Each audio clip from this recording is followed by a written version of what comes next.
మీరు మహాభారతం లో ఉన్నటువంటి ఘట్టాల గురించి దీనికి సంబంధించినటువంటి కొన్ని వివరాలని మాకు అందజేయండి గిరిధర్జీ. ఎందుకనంటే ఈరోజు చాలామంది యువతలు రామాయణం ఒక మిత్, మహాభారతం ఇంకొక మిత్, ఇట్లా వాళ్ళు ఆధారాలు చూపించినా కూడా నమ్మని పరిస్థితికి వాళ్ళు దిగజారారో ఎదిగారో నాకైతే తెలియదు, కానీ పరిస్థితిలో ఉన్నారు. కానీ ఇంకొక మంచి విషయాన్ని నేను గమనిస్తున్నాను గిరిధర్జీ, మనం క్లియర్గా చెప్పగలిగితే వినడానికి సిద్ధంగా ఉన్న యువత ఈరోజు నాకు కనిపిస్తుంది. దాంట్లో దిగి పరిశోధనలు చేయాలనేటటువంటి ఆతృత ఉన్న యువతను కూడా నేను గమనిస్తున్నాను. అట్లా వాళ్ళకి మీరు చూసినటువంటి విశేషాలు చెప్పండి, కొన్ని చెప్పండి, అన్నీ చెప్పడం అనేది సాధ్యమయ్యే పని కాదు. మదన్జీ, మనకు ఎస్పెషలీ యూరోపియన్ కొలోనలైజేషన్ వచ్చిన తర్వాత, అంటే ఈ ఫ్రెంచ్ వాళ్ళు, డచ్ వాళ్ళు, తర్వాత పోర్చుగీసు, తర్వాత ఆఫ్కోర్స్ బ్రిటిష్, వీళ్ళు వచ్చి మన దేశం మీద ఆధిపత్యం చలాయించిన తర్వాత వాళ్ళ విద్యలు నేర్చుకుంటున్నటువంటి తరాలకు మాత్రమే ఈ ప్రాబ్లం ఉంది. ఇటువంటి విద్యకి అతీతంగా ఉన్న వాళ్ళలో ఇప్పటికి కూడా ఆ సనాతన ధర్మానికి సంబంధించి మన పురాణ ఇతిహాసాలకు సంబంధించినటువంటి శ్రద్ధ అణువున మన దేశంలో చూడొచ్చు. నేను మీకు కొన్ని ఉదాహరణలు ఇస్తాను. మీరు చెప్పారు ఇప్పుడు 2 మిథాలజీస్ అని చెప్పారు. ఒక క్షేత్రం పేరు చెప్తాను మీకు. దాని పేరు శుక్రతాల్ అని ఒక క్షేత్రం ఉంది. ఇది ముజఫరాబాద్ అని మనకు ఉన్నది. మనకు ముజఫర్ నగర్ అనుకుంటాను. మనకు ఢిల్లీ నుంచి మనకు హరిద్వార్కి వెళ్ళే దారిలో వస్తుంది. అక్కడి నుంచి ఒక 20 కిలోమీటర్ల దూరంలో ఈ ఊరు ఉంటుంది. ఆ ఊర్లో ఒక ఆశ్రమం ఉంది. ఆశ్రమం ఎక్కడ ఉంటుందంటే ఒక దిబ్బ మీద ఉంటుంది, ఒక మట్టి దిబ్బ దాని మీద ఉంటుంది. ఈ మట్టి దిబ్బ మీద వటవృక్షం ఉంటుంది ఒకటి. ఆ వటవృక్షం శాఖలు ఒకటొకటి 60-70 అడుగులు పొడుగుంటాయి. అబ్బా! కానీ మనకు నార్మల్గా అంత పెద్ద చెట్లకు వేర్లు ఉంటాయి, మనకు హ్యాంగింగ్ రూట్స్ అంటాం. అవి ఉంటేనే అది నిలబడగలదు. ఓడలు దిగుతాయి. దీనికి ఓడలు లేవనే చెప్పుకోవచ్చు లిటరల్గా. అక్కడ ఇక్కడ ఒకటో అరో ఉన్నాయి, కానీ అవి లిటరల్గా నేల మీద పాకుంటాయి. 60-70 అడుగులు పాకి ఉంటుంది. అది ఫస్ట్ మనకు ఆర్కియలాజికల్గా ఒక మట్టి దిబ్బ ఉంది అంటే అది ఆర్కియలాజికల్ సైట్, అది అర్థం చేసుకోవాలి. దాని మీద ఉంది వటవృక్షం. అక్కడ ప్రజలు ఏం నమ్ముతారంటే, అక్కడ పరీక్షిత్ మహారాజుకు శుక మహర్షి భాగవత సప్తాహం చేశారు. ఆయన చనిపోయే ముందర, తక్షకుడు కాటేసే ముందర ఆయనకు భాగవత సప్తాహం బోధ చేశారు అని నమ్ముతారు వాళ్ళు. ఆ వృక్షం 6000 సంవత్సరాల వృక్షం అని వాళ్ళు నమ్ముతారు. అప్పటి నుంచి ఉన్నది అని నమ్ముతారు. అక్కడ వచ్చేటువంటి ప్రజలు ఆ చెట్టు మీద రామచిలుకలు వస్తే కనుక శుక మహర్షి దర్శనం ఏంది దండం పెట్టుకుంటారు వాళ్ళు. ఇది మీకు ఏ పాఠ్య పుస్తకాల్లో ఉంది, ఏ ఇంగ్లీష్ మాధ్యమాల్లో మీరు నేర్చుకుంటారు. ఇవి చిన్న చిన్న గ్రామాలు, ఉన్నావు నుంచి, ఏదో రట్లాం నుంచి, ఇంకెక్కడో జర్జర్ నుంచి, ఎక్కడెక్కడో ఊర్ల నుంచి బస్సులు 2-3 బస్సుల లోడ్స్ వస్తారు. అక్కడ వాళ్ళ ప్రవచనకర్తను తెచ్చుకుంటారు, భాగవత సప్తాహం చేసుకుంటారు. అక్కడ గోశాల ఉంది, గోవు పూజ చేసుకుంటారు. అదే గోవుతోటి పాలు అవన్నీ చేసుకుంటారు. వంటలు వాళ్లే వండుకుంటారు, నాట్యాలు చేసుకుంటారు, భాగవత సప్తాహం చేసి వెళ్ళిపోతారు. ఇంకో బ్యాచ్ వస్తుంది. ఇలా కొన్ని 100 సంవత్సరాలుగా, మరి 1000 సంవత్సరాలు ఉందో నాకు తెలియదు. ఇప్పుడు ఇక్కడ నైమిసారణ్యంలో ఒక చెట్టు ఉంది, పెద్ద చెట్టు. దాని మీద రాసి ఉంటారు అనమాట, 5099 సంవత్సరాల క్రితం నుంచి ఉన్నది ఈ చెట్టు అని. వ్యాసగద్ది అని పిలుస్తారు. కరెక్ట్. అలాగే ఇక్కడ కూడా అంటే ఆ పరంపర ఉన్నది. శుక మహర్షి పరీక్షిత్ మహారాజుకి భాగవతం 7 రోజుల్లో బోధ చేసినట్లు మహాభారతం చదివిన వాళ్ళకి ఎంతమందికి తెలుసు? మహాభారతం చదివిన వాళ్ళకి కట్టే కొట్టే తెచ్చే తప్పితే దాంట్లో ఉన్న లోతుపాతులు కానీ, దాంట్లో ఉన్న యాక్చువల్ క్యారెక్టర్స్ కానీ తెలియదు. అటువంటిది ఒక క్యారెక్టర్ సంబంధించి ఇంత అద్భుతమైనటువంటి పరంపర ఇన్ని 100 సంవత్సరాలు నడుస్తుంది. అంటే ఇస్లామిక్ రాజ్యం ఉన్నప్పుడు కూడా నడిచింది ఇది. అంటే మనం అర్థం చేసుకోవచ్చు దాని యొక్క ఆ సమాజంలో, భారత సమాజంలో ఇటువంటి అంశాల పట్ల ఎటువంటి పట్టు ఉన్నది, ఎటువంటి దీర్ఘమైనటువంటి లోతైనటువంటి నమ్మకం అన్నది ఎన్ని 100 సంవత్సరాలకు వస్తుందో అర్థం చేసుకోవచ్చు. కానీ ఇప్పటికీ కూడా ఎక్కడైనా చేస్తే భాగవత సప్తాహాలు చేస్తారు తప్ప.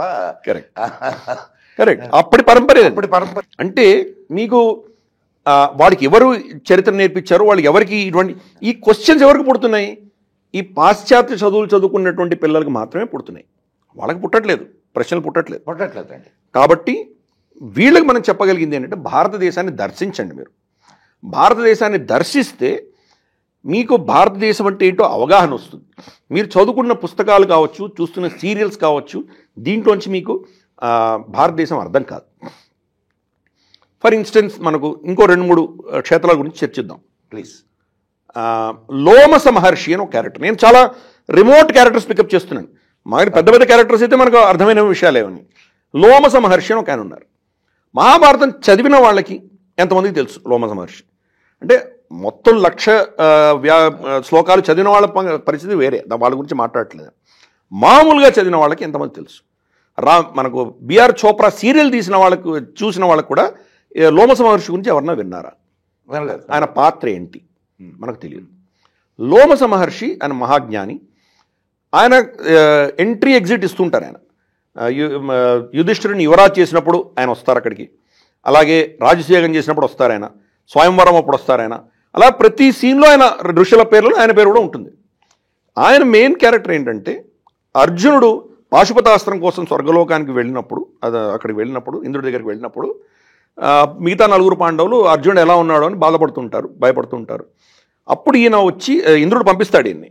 ఇంద్రుడు ఆదేశం ప్రకారం వీళ్ళ పాండవుల్ని కొన్ని క్షేత్ర దర్శనాలు చేయించి భారతదేశంలో ఎటువంటి క్షేత్రాలు ఉన్నాయి, ఏమున్నాయని అందరికీ చెప్తారానికి పాండవులు చెప్తాడైనా. అలాగే అర్జునుడు సురక్షితంగా ఉన్నాడు, మళ్ళీ తిరిగి వస్తాడని చెప్పడం. ఇది ఆయన చిన్న సీన్.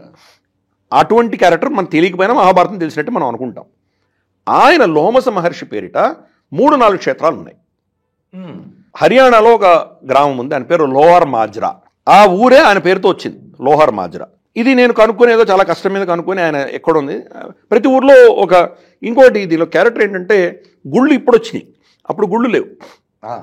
కానీ క్షేత్రాల్లో ఏముంటాయంటే వటవృక్షము, ఏదో నీళ్లు ఉంటాయి, ఏదో తటాకమైన ఉంటుంది, నదైనా ఉంటుంది.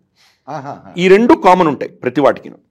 సో ఆ ఊర్లో ఎక్కడ ఉంటుందో చూద్దామని వెతుక్కుంటూ నేను వెళ్ళి కనుక్కుంటే ఊర్లో వాళ్ళని ఎవరిని అడిగి ఎవరికి తెలియలేదు.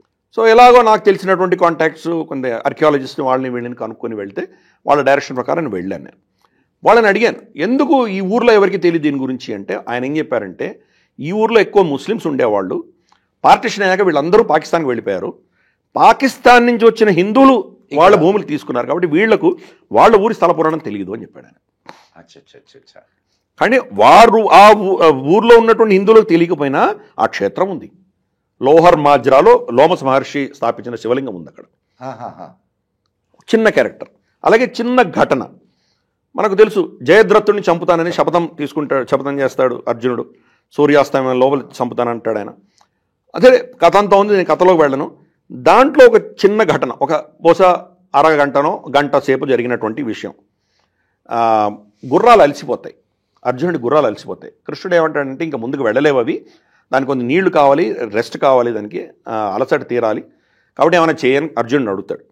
అప్పుడు అర్జునుడు ఏం చేస్తాడంటే, బాణం వేసి నీళ్లు తీసుకొచ్చి బయటికి నీళ్లు తీర్చి దానికి కృష్ణుడిని దానికి వాళ్ళకి సేద తీర్చే దిశగా టైం ఇస్తాడు. తను నిలబడి యుద్ధం చేస్తుంటాడు. ఇది ఘటన. మహా అంటే ఒక అర్ధగంట జరిగి ఉంటుంది, అంతకుమించి ఏమీ లేదు. ఇంత పెద్ద మహాగ్రంథంలో ఒక అర్ధగంట జరిగినటువంటి ఘటన. దానికి ఒక క్షేత్రం ఉంది, బాణగంగా అని ఉంది. బాణగంగా, దాని పేరు బాణగంగా. ఇది ఎక్కడుంది? కురుక్షేత్ర సిటీలో ఎన్ఐటి కురుక్షేత్ర, గతంలో ఆర్ఈసీ కురుక్షేత్ర అనేవాళ్ళు, ఇప్పుడు NIT Kurukshetra. NIT Kurukshetra gate పక్కనే దాని దగ్గరలోనే ఉంది ఇది బాణగంగా. సో పెద్ద పెద్ద క్యారెక్టర్స్ గురించి నేను మాట్లాడట్లేదు, చిన్న చిన్న ఘటనలు, చిన్న చిన్న క్యారెక్టర్స్, వాడికి సంబంధించి కూడా. దీన్ని ఎంత కోయిన్సిడెన్స్, దీన్ని కోయిన్సిడెన్స్ అంటామా, ఏమంటాం దీన్ని? ఏదో 1-2 అంటే కోయిన్సిడెన్స్ అండి. ప్రతి దానికి ఒక ఎవిడెన్స్, ప్రతిదానికి దాని ఎగ్జిస్టెన్స్, క్షేత్రం ఉంది. ఒక క్షేత్రం ఉంటే దాన్ని కోయిన్సిడెన్స్ అని ఎట్లా అంటాం? ఎలా అంటాం? కాబట్టి ఇటువంటివి. ఇంకో క్యారెక్టర్ చెప్తాను. సరే, మహాభారతంలో యుద్ధం చేసినటువంటి అందరికంటే వృద్ధుడైనటువంటి యోధ ఎవరు? భీష్మ పితామహుడు కాదు. అందరు ఇక్కడ పొరపాటు పడతారు. భీష్ముడి పెదనాన్ని యుద్ధం చేశారు. శాంతనుడికి అన్న. భీష్ముడి తండ్రి శాంతనుడు, శాంతనుడికి అన్న, ఆయన యుద్ధం చేశారు. ఆయన ఎవరు? ఆయన పేరు బాహ్లికుడు. బాహ్లికుడు కథలో ఎలా చెప్తానంటే, ఆయన ఎంత వృద్ధుడంటే ఆయన కనుబొమ్మలు మడతపడి కంటికి అడ్డం వచ్చేవిట. ఆ వృద్ధాప్యానికి దాన్ని మడిచి పైకి పెట్టి బట్ట కట్టుకొని యుద్ధం చేసేట ఆయన. అంత వృద్ధుడారు. ఆయన బాహ్లికుడి పేరు వాళ్ళిద్దరు కూడా పాండవులు కౌరవులు కలిసి ఉండాలి అని కోరుకునేటువంటి వ్యక్తి. కానీ యుద్ధంలో ఎవరి పక్షాన యుద్ధం చేయాలి కాబట్టి భీష్ముడి పక్షాన యుద్ధం చేశాడు ఆయన. బాహలికుడు మనవడు భూరిశ్రవుడు అని ఉన్నాడు. భూరిశ్రవుడికి సాత్యకి కుటుంబానికి వైరం ఉన్నది. అది నేను ఇప్పుడు ఆ చరిత్రలోకి వెళ్ళట్లేదు, మహాభారతం చదవాలి మన ప్రేక్షకులు. దాంట్లో సాత్యకి పూర్వీకుడు భూరిశ్రవుడి వాళ్ళ తండ్రిని వాళ్ళని అవమానించినందుకు వాళ్ళు శివారాధన చేసి భూరిశ్రవుడి మన సాత్యకిని అవమానించాలని వరం తెచ్చుకుంటారు వాళ్ళు. అది పెద్ద ఘటన ఉంది. సో అల్టిమేట్గా సాత్యకి చంపుతాడు భూరిశ్రవుడిని. అది పెద్ద కథ ఉంది. సాత్యకి మూర్ఛపై పడిపోయి ఉంటే సాత్యకిని చంపడానికి భూరిశ్రవుడు వస్తాడు. రాగానే అర్జునుడు దూరం నుంచి తన చేయి కట్ చేస్తాడు, భూరిశ్రవుడు చేయి కట్ చేస్తాడు. భూరిశ్రవుడు ప్రశ్నిస్తాడు, యుద్ధంలో ఇద్దరు యుద్ధం చేస్తున్నప్పుడు ఇంకో మూడవడు రావుడు నువ్వు ఎందుకు వచ్చావు అంటాడు. అంటే సాత్యకి నా శిష్యుడు, నా కోసం యుద్ధం చేస్తున్నాడు, వాడిని రక్షించే బాధ్యత రాజుగా నాకుంది. నువ్వు ఏ రూల్ పాటించి నా కొడుకుని చంపారు మీరు, కాబట్టి నీకు అడిగే ప్రశ్న అధికారం లేదు, కింద పడిపోయి ఉన్న వాడిని ఎలా అని ఇవన్నీ చెప్పి నువ్వేం చేస్తావు చేసుకోపో అంటాడు. భూరిశ్రవుడికి అర్థమైపోతుంది. తను కూర్చొని ఇంకా ధ్యానంలో కూర్చుంటాడు. ధ్యానంలో కూర్చోగానే సాత్యకి స్పృహ వచ్చి తన నరికేస్తాడు. ఇది కథ. ఎక్కడైతే భూరిశ్రవుడు చనిపోయాడో ఆయన మహాశివభక్తుడు. అక్కడ భూరిశ్రవేశ్వరాలయం ఈరోజు ఉంది. బోర్సడాన్ అన్న ఊర్లో ఉంది. బోర్సడాన్, ఆ ఊరి పేరు బోర్సడాన్, భూరిశ్రవేశ్వరాలయం. సో ఇలా చెప్పుకుంటూ పోతే కనుక చిన్న చిన్న క్యారెక్టర్స్, చిన్న చిన్న ఘటనలు, చిన్న చిన్న ఏవో దానిలో జరిగినటువంటి ఈవెంట్స్ కూడా మీకు ఎక్కడో ఒక స్థల పురాణము, ఒక క్షేత్రం ఉంది. కాబట్టి ఈ భారతదేశాన్ని దర్శిస్తే నిజంగా ఏంటో, అందుకనే మహాభారతం అన్నారు దాన్ని. మహాభారతాన్ని కనుక నిజంగా అసలైన భారతాన్ని మనం చదవగలిగితే, ఏదో రాజగోపాలాచారి చిన్న పుస్తకం కాకుండా, లేదా బిఆర్ చోప్రా తీసిన సీరియల్ కాకుండా, అసలు మహాభారతాన్ని ఏ భాషలోనే చదవండి. హిందీలో చదవండి, ఇంగ్లీష్లో చదవండి, తెలుగులో చదవండి, కనీసం మొదట ఒకసారి చదవండి, మొత్తం మహాభారతం చదవండి. ఆ గ్రంథం మొత్తం చదివితే ఆ ఇన్స్పిరేషన్ తోటి మీరు వెళ్ళి దేశాన్ని దర్శిస్తే ఎక్కడ వెళ్ళినా మీకు ఆ యొక్క ఫుట్ ప్రింట్స్ మనకు కనిపిస్తాయి.